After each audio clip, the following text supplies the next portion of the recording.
Καλησπέρα σας κυρίες και κύριοι, εδώ στην Εγνατία Τηλεόραση και στις εκλογές 2012. Είναι η συμμετοχή της Εγνατία Τηλεόραση στον προεκλογικό αγώνα σε αυτήν την προεκλογική εκστρατεία, εκλογές 2012, ο λόγος τους εκπροσώπους των κομμάτων, σε αυτούς οι οποίοι θα χτυπήσουν την πόρτα σας ζητώντας την ψήφο σας για τις εκλογές της 6ης Μαΐου. Και πρώτη καλεσμένη της σημερινής εκπομπής, μεγαλύτερης διάρκεια από το κανονικό, η υποψήφια του κόμματος των Ανεξαρτήτων Ελλήνων, η κυρία Ρετσινά Φωτεινίδου, την οποία καλωσορίζουμε εδώ. Κυρία Ρετσινά, καλώς ήρθατε. Καλησπέρα, καλώς σας βρήκα. Θέλω να σας ρωτήσω πώς αυτόν τον καιρό της πολιτικής απαξίας, δηλαδή της απαξίωσης που έχουν οι πολιτικοί και τα κόμματα, από το σύνολο του πληθυσμού, εσείς, οι οποίοι είστε και νέα στην ηλικία, είναι και η πρώτη φορά στην οποία εσείς πολιτεύεστε, αποφασίζετε να πολιτευτείτε. Τι σας όθησε να πάρετε την απόφαση σε αυτούς τους δύσκολους καιρούς, όπου ο πολιτικός είναι καμιά φορά και το συνώνυμο του ψεύδους, να πολιτευτείτε? Ακριβώς. Πιστεύω ότι η ενασχόληση με τα κοινά και με τα προβλήματα της κοινωνίας είναι ούτως ή άλλως μια σημαντική και θετική δραστηριότητα.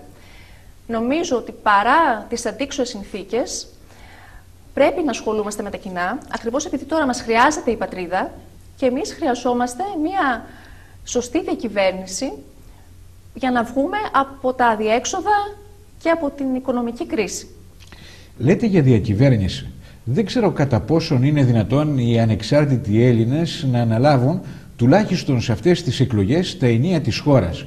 Αλλά διακυβέρνηση, από ό,τι τουλάχιστον έδειξαν οι τελευταίες δημοσκοπήσεις, αυτές δηλαδή που δημοσιεύτηκαν πριν από την απαγόρευση δημοσιοποίησεώς τους, δεν μιλούσαν για διακυβέρνηση, δεν μιλούσαν για αυτοδυναμία, μιλούσαν για περιορισμένα ποσοστά στα μέχρι χθες μεγάλα κόμματα.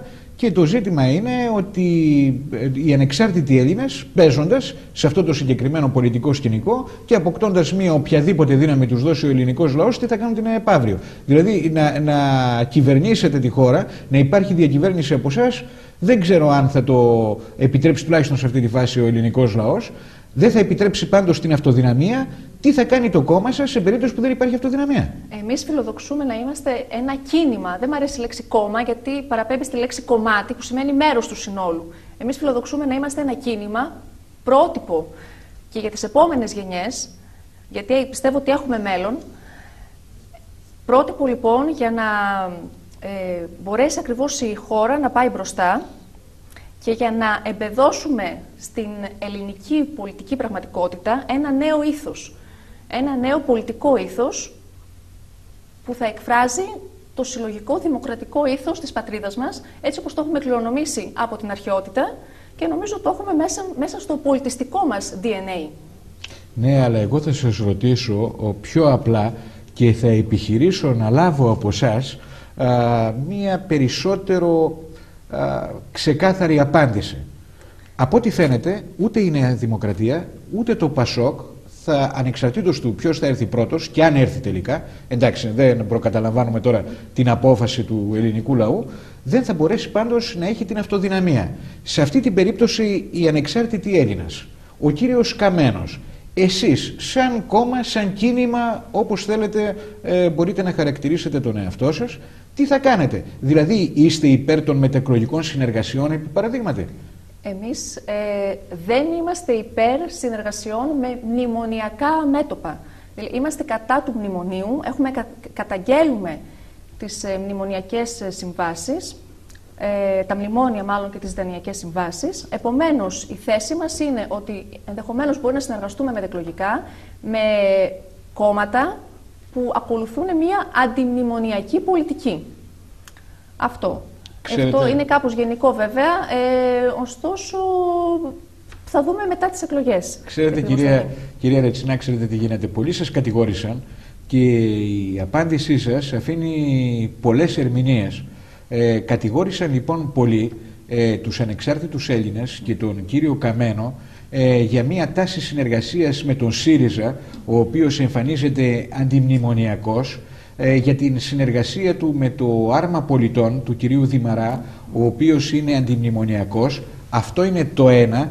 Και το άλλο είναι ότι οι ανεξάρτητοι Έλληνες και ο κύριος Καμένος ξεκινούν από μία βάση, η οποία βάση ανήκει στην λεγόμενη, εντός εισαγωγικών αν θέλετε βάλτε την δεξιά, της Νέας Δημοκρατίας. Λοιπόν, προέρχεται ο κύριος Καμένος από εκεί, υπήρξε 19 χρόνια βουλευτής, υπήρξε υπουργός, μιλά για συνεργασία όχι με μνημονιακά κόμματα, λέτε το αποκρούμε εμείς αυτό, αλλά με αντιμνημονιακά. Πιστεύετε ότι αυτό αφήνει περιθώρια όχι συνεργασίας δηλαδή με τη Νέα Δημοκρατία, όχι συνεργασίας με το Πασόκ, αφήνει όμως περιθώρια για συνεργασία επί παραδείγματι με αριστερά κόμματα? Γιατί έχω την εντύπωση ότι αυτό δημιούργησε πολλές κριτικές για τον κύριο Καμένο και ίσως να του στέρισε και μια δυναμική. Ωραία. Η ιδεολογία μας είναι καταρχήν δημοκρατική ιδεολογία. Εμείς κοιτάμε μπροστά, ούτε δεξιά ούτε αριστερά. Η αριστερά έχει κάποιες σημαντικές θέσεις, καλές θέσεις όσον αφορά την κοινωνική, οικονομική πολιτική της. Ωστόσο διαφέρουμε σε θέματα όπως είναι τα εθνικά, ζωτικά ζητήματα, επίσης στο θέμα της μετανάστευσης. Έχουμε διαφορές εκεί. Τώρα, όσον αφορά τη συνεργασία μας με το Άρμα των Πολιτών, του κυρίου Δημαρά, το Άρμα Πολιτών είναι ένα κόμμα δημοκρατικό, κεντρό, με στόχο ακριβώς την εμπέδωση του δικαίου στη χώρα και επίσης την ενεργοποίηση αυτού που λέμε γενικής βούλησης. Δηλαδή, όταν δεν έχουμε κομματικές ταμπέλες και δεξιά και αριστερά, όταν δεν στρεφόμαστε δεξιά και αριστερά, αλλά μόνο μπροστά, τότε ακριβώς δημιουργούμε μια καλύτερη συνθήκη για την χώρα. Και πάλι, ξέρετε, δεν έχω την εντύπωση ότι έλαβα την απάντηση που ζητούσα, αλλά το ζήτημα του τι ρωτώ και το τι απαντάτε εσείς είναι μια άλλη υπόθεση.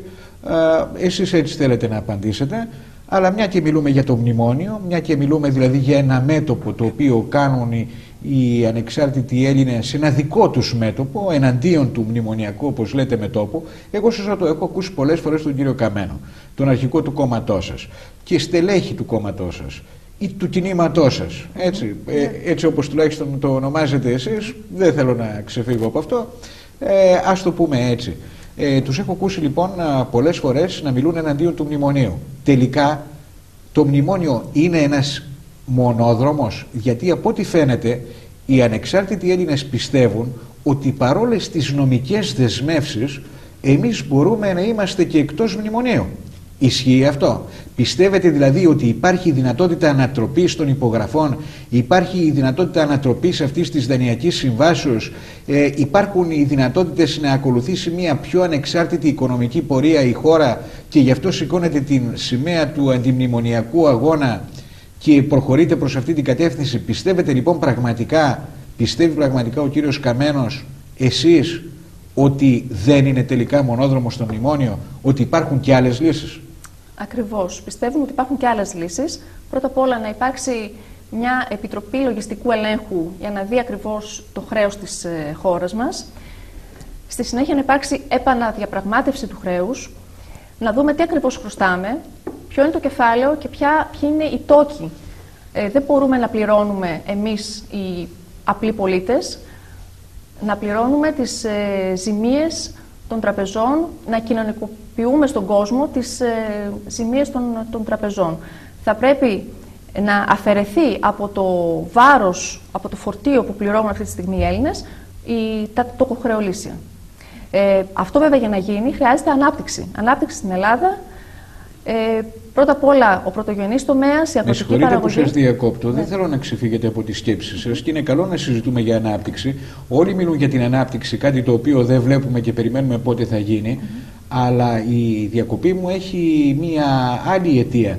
Πιστεύετε ότι είναι δυνατόν να καταγγελθεί δηλαδή η σύμβαση αυτή η μνημονιακή? Ναι. Διότι όταν λέτε θα κάνουμε αυτό, θα κάνουμε εκείνο, σημαίνει ότι πιστεύετε ότι είναι δυνατόν τουλάχιστον νομικά εφικτό να γίνει κάτι τέτοιο. Πιστεύετε λοιπόν ότι νομικά είναι εφικτό? Είναι εφικτό να καταγγελθούν τα δύο μνημόνια και οι δανειακές συμβάσεις.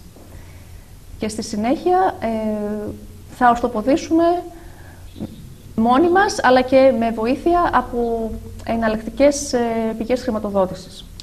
Πάντως εσείς δεν μιλάτε μόνο για εναλλακτικές πηγές χρηματοδότησης, βεβαίως, μιλάτε επίσης και για την ανάπτυξη. Και επειδή εκεί, σε εκείνο το σημείο σας διέκοψα, σας αφήνω να συνεχίσετε σε αυτό, να περάσουμε σε μια άλλη γκάμα ερωτήσεων και να καλύψουμε και άλλους τομείς σε αυτή τη συζήτηση. Ωραία.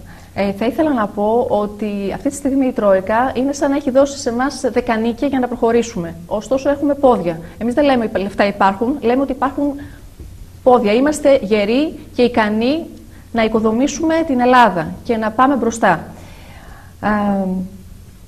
Τώρα, το σχέδιο της ανάπτυξης. Έμφαση στον αγροτικό τομέα. Μεγάλη έμφαση επίσης στον δευτερογενή τομέα. Δηλαδή, η Ελλάδα να μπορέσει να αυξήσει τις εξαγωγές της και να μειώσει τις εισαγωγές. Στη συνέχεια, ενίσχυση της ρευστότητας των τραπεζών με μετοχικό κεφάλαιο από το εξωτερικό, αλλά και με καταθέσεις που αυτή τη στιγμή δεν βρίσκονται, είναι έξω από το τραπεζικό σύστημα. Επίσης υπάρχουν και άλλες προτάσεις, όπως είναι ο κρατικός έλεγχος της Τράπεζας της Ελλάδος, η ίδρυση της Επενδυτικής Τράπεζας της Ελλάδος και γενικότερα μία πολιτική με βάση τον ορθό λόγο και με βάση το εθνικό συμφέρον. Αυτό. Όχι δηλαδή να εξυπηρετήσουμε τα συμφέροντα τρίτων που αυτή τη στιγμή λιμένονται τη χώρα, αλλά το γενικό καλό, το κοινό όφελος.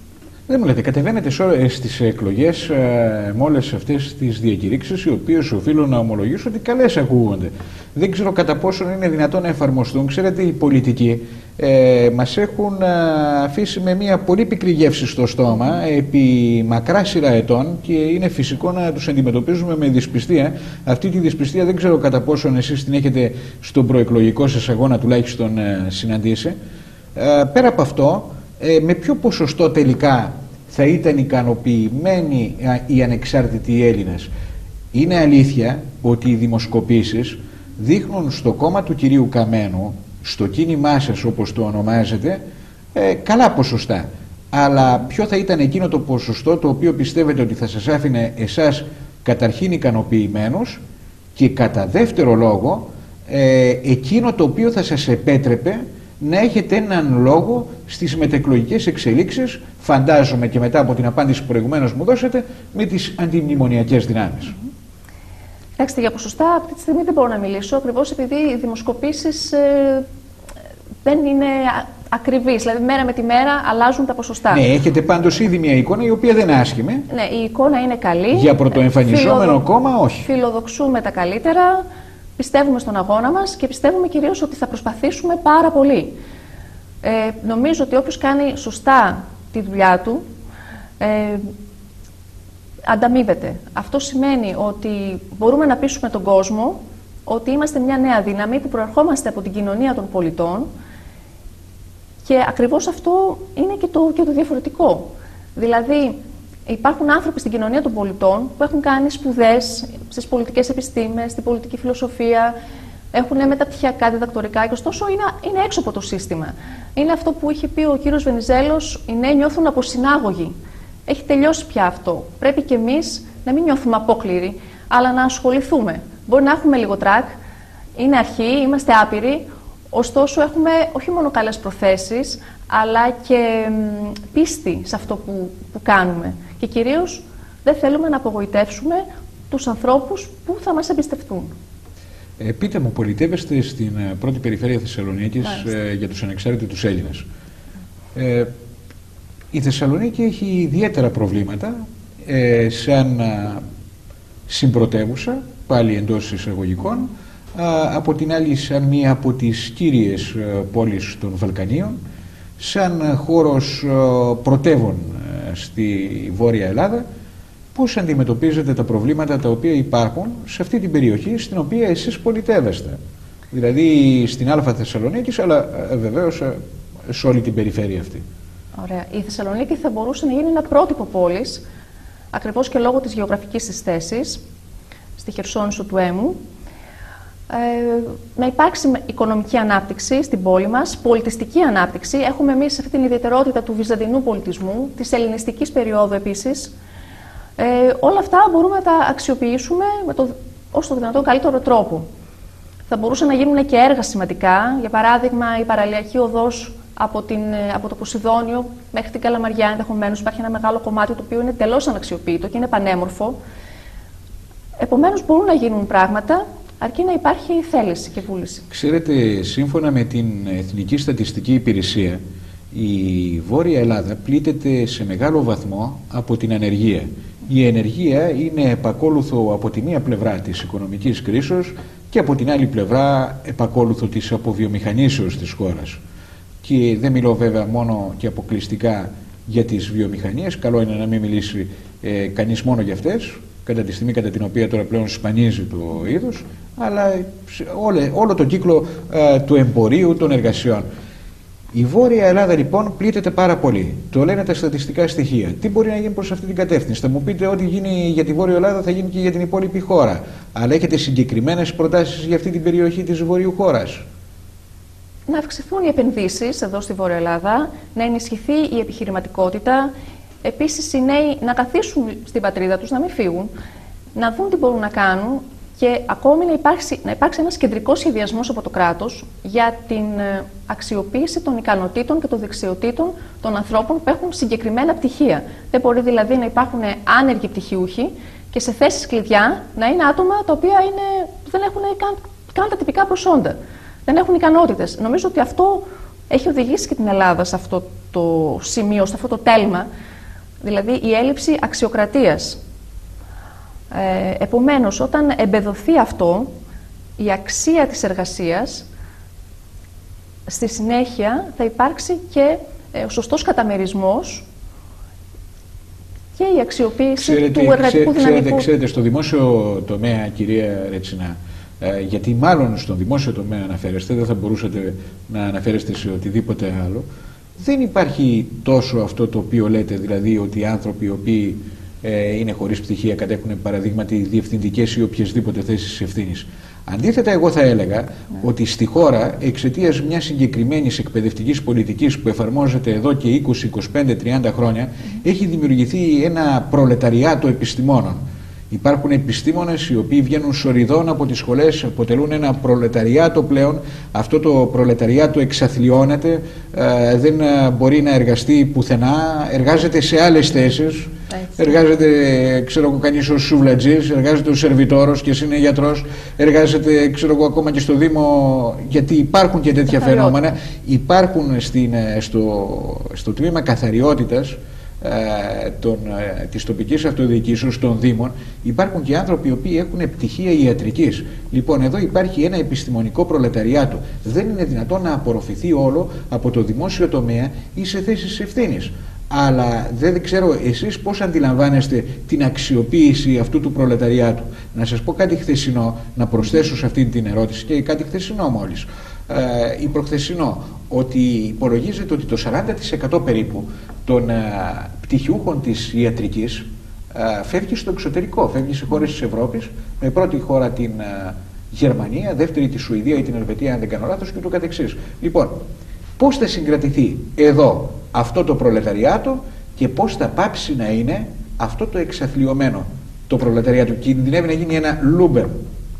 Ναι, τώρα βέβαια, ζούμε ακριβώς. Η περίοδος είναι δύσκολη. Είμαστε σε περίοδο οικονομικής ύφεσης.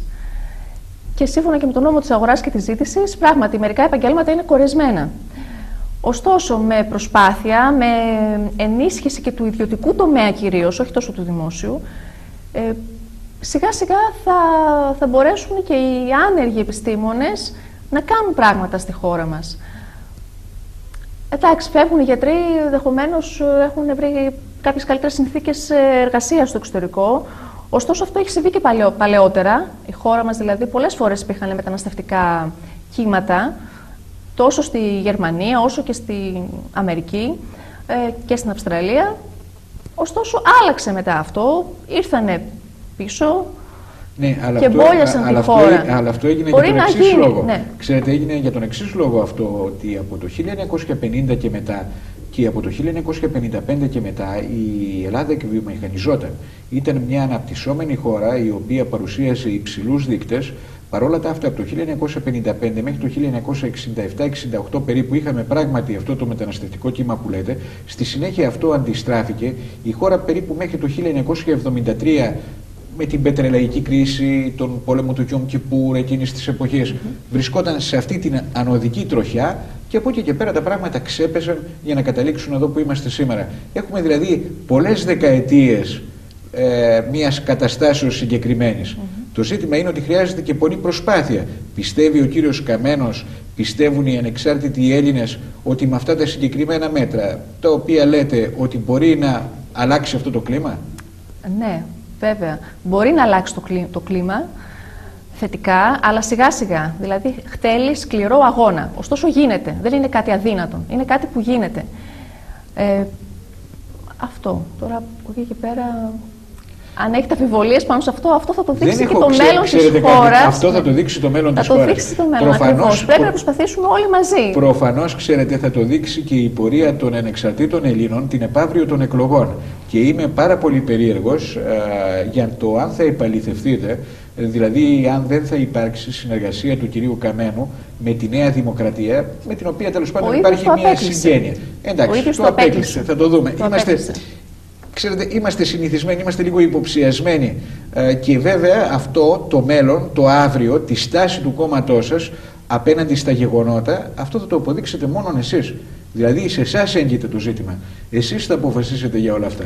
Εμείς θέλουμε και κάτι άλλο πολύ σημαντικό. Θέλουμε να συμμετέχει ο κόσμος στις πολιτικές αποφάσεις. Δηλαδή η κοινωνία των πολιτών να μην είναι κάτι άσχετο, να μην είναι άσχετη με την πολιτική. Παράδειγμα, θα μπορούσαν να γίνονται συχνά δημοψηφίσματα για σπουδαία κοινωνικά ζητήματα. Αυτό μπορεί να γίνει, να απλοποιηθούν οι διαδικασίες μέσω ίντερνετ. Δηλαδή, μόνο με την ταυτότητα και με ένα email θα μπορούσε ο κάθε πολίτης της χώρας να πει τη γνώμη του και η γνώμη του να έχει αντίκρισμα. Δηλαδή, συμμετοχή στις πολιτικές αποφάσεις. Έτσι θα εμπεδοθεί και το συλλογικό δημοκρατικό ήθος. Γιατί τώρα ακριβώς, όπως μου είπατε και στην πρώτη ερώτηση, υπάρχει αδιαφορία. Δηλαδή έχει απαξιωθεί η πολιτική. Στην καλύτερα των περιπτώσεων υπάρχει αδιαφορία, στη χειρότερη υπάρχει γιαούρτι. Υπάρχει γιαούρτι, να το πούμε δηλαδή έτσι ακριβώς όπως είναι, και ο κόσμος ακριβώς ούτε στην κάλπη δεν θέλει να πάει. Ακόμη και τώρα που λένε ότι πρέπει να ψηφίσουμε τώρα ακριβώς επειδή είναι δύσκολα τα πράγματα. Εξάλλου και τώρα σας πω και το άλλο. Τι δίδαγμα θα δώσουμε σε αυτούς που κυβερνούν στη Νέα Δημοκρατία και στο Πασόκ εάν τώρα ψηφιστούν για άλλη μια φορά? Δηλαδή, τότε καλά μας κάναν όλα αυτά τα αντιλαϊκά μέτρα, καλώς κάναν και τα πήραν, αφού εμείς θα τους ξαναψηφίσουμε. Επομένως, δεν έχουν να φοβηθούν κάτι. Δεν πρέπει λοιπόν να δώσουμε ένα μήνυμα ηχηρό προς αυτή την κατεύθυνση, ότι εμείς δεν συμφωνούμε με αυτή την πολιτική και λίγο και οι άντρες της πολιτικής και οι γυναίκες της πολιτικής βέβαια να κάνουν τα πράγματα όσο το δυνατόν πιο προς την κατεύθυνση του γενικού καλού. Ναι, συμφωνώ. Βεβαίως με βρίσκει σύμφωνο και αυτό το περί δημοψηφισμάτων που είπατε, ναι. Αλλά επειδή μιλήσατε για ιντερνετικές διαδικασίες, πρέπει να πω ότι είστε ένα κόμμα το οποίο γεννήθηκε από το ίντερνετ. Είναι κάτι το οποίο καυχάται ο κύριος Καμένος, σε έναν βαθμό το καυχάται. Δεν ξέρω κατά πόσον εξασφαλίζεται η εγκυρότητα των δημοψηφισμάτων έτσι, αλλά έτερον εκάτερον. Το ζήτημα είναι, δεν ξέρω αν βρίσκονται τρόποι έτσι για να διασφαλιστεί. Ναι. Πέρα όμως από αυτό, γιατί στο ίντερνετ πρέπει και στο δημοψήφισμα, ξέρετε κυρία Ρετσίνα, πρέπει να έχει πρόσβαση και ο παππούς και η γιαγιά του τελευταίου χωριού της ελληνικής επικρατείας. Λοιπόν, καθώς κοντεύουμε στο τέλος της δικής μας κουβέντας, θα ήθελα να σας ρωτήσω και πριν περάσουμε στις διαφημίσεις, στον επόμενο καλεσμένο μας, θα ήθελα να σας ρωτήσω ποιο είναι το προσωπικό μήνυμα, το δικό σας, αυτό το οποίο εκπέμπετε εσείς ως νέος άνθρωπος, ως για πρώτη φορά πολιτευόμενοι στους ψηφοφόρους. Ποιο είναι το δικό σας το μήνυμα, τι τους λέτε, τι θα τους λέγατε τελικά? Πέρα από, ξέρετε, από αυτό ίσως το... Δεν ξέρω πόσο ρετριμμένο είναι το ψηφίστε μας οι Έλληνοι κακοί. Ναι, ακριβώς. Αλλά, ναι, Λοιπόν, το πολιτικό μήνυμα είναι ότι χρειάζεται η πολιτική ούτως ή άλλως, δηλαδή η πολιτική ως θεσμός και ως έννοια που την έχουμε ακριβώς κληρονομήσει από την αρχαιότητα, είναι μια επιστήμη. Είναι μια αυτοεπιτακτική επιστήμη, που σημαίνει ότι παίρνονται αποφάσεις συγκεκριμένες για πάρα πολύ μεγάλο ποσοστό πληθυσμού. Επομένως, το μήνυμα είναι ότι πρέπει να συμμετέχουμε και όσο περισσότερο συμμετέχει ο κόσμος, τόσο περισσότερο λαμβάνουν τα μηνύματα οι πολιτικοί, αυτοί οι επαγγελματίες της πολιτικής, να το πούμε έτσι. Εσείς δεν είστε επαγγελματίας πολιτικός, δεν θέλετε να γίνετε, κυρία Ρετσινά? Εγώ ασχολούμαι με την πολιτική για πρώτη φορά, έχω κάνει σπουδές στην πολιτική φιλοσοφία. Πολιτικός δεν είναι μόνο αυτός που είναι στη Βουλή, πολιτικός ήταν και ο Σωκράτης, ο φιλόσοφος, ο οποίος ποτέ δεν είχε πάρει επίσημα το λόγο στην εκκλησία του Δήμου, αλλά έλεγε την άποψή του και μιλούσε με τους συμπολίτες του στην αγορά. Αυτό θα λέγατε, θα περιοριζόσασταν στο να πείτε «OK, ας συμμετέχουμε όλοι εδώ, ας συμμετέχουμε στις εκλογές». Ξέρετε, τα ποσοστά των αναποφάσιστων έχουν μειωθεί σοβαρά. Φαίνεται ότι οι Έλληνες πολίτες θα πάνε να ψηφίσουν και δεν θα έχουμε το φαινόμενο άλλων εκλογών όπου υπήρχε μεγάλη εποχή. Νομίζω ότι πρέπει να διαλέξουμε το αντιμνημονιακό αυτό κίνημα των ανεξάρτητων Ελλήνων για να δώσει μια νέα πνοή στη χώρα. Νομίζω ότι έχουμε ανθρώπους που είναι επιστήμονες, οι οποίοι πραγματικά έχουν συγκεκριμένο σχέδιο για την απελευθέρωση, ας το πούμε έτσι, της χώρας. Και κάτι άλλο, αν αυτό συνεχιστεί με τα μνημόνια, τα παιδιά μας θα μεγαλώσουν σε καθεστώς, το οποίο θα είναι ανελεύθερο και δουλικό και θα νομίζουν ότι αυτό τους αξίζει. Δεν θα έχουν γνωρίσει κάτι άλλο. Εμείς τώρα είμαστε σε μια ηλικία που έχουμε γνωρίσει την Ελλάδα, της μεταπολίτευσης κτλ. Τα παιδιά μας θα ξέρουν μόνο αυτή την νεοφιλελεύθερη πολιτική, όπως ονομάζεται, που είναι σκληρή. Λοιπόν, επομένως πρέπει να ορθώσουμε το ανάστημά μας και εμείς και να φανούμε αντάξει των γενικότερων συνθήκων. Καλώς. Κυρία Ρετσινά, σας ευχαριστώ πολύ. Σας εύχομαι καλή επιτυχία. Κυρίες και κύριοι, ένα δίλεπτο διαφημιστικό διάλειμμα και αμέσως πίσω εδώ στις εκλογές 2012 με τον επόμενο καλεσμένο μας πάλι από τον χώρο της πολιτικής και πάλι μέσα σε αυτό το πλαίσιο της προεκλογικής εκστρατείας των κομμάτων για την ψήφο της 6ης Μαΐου.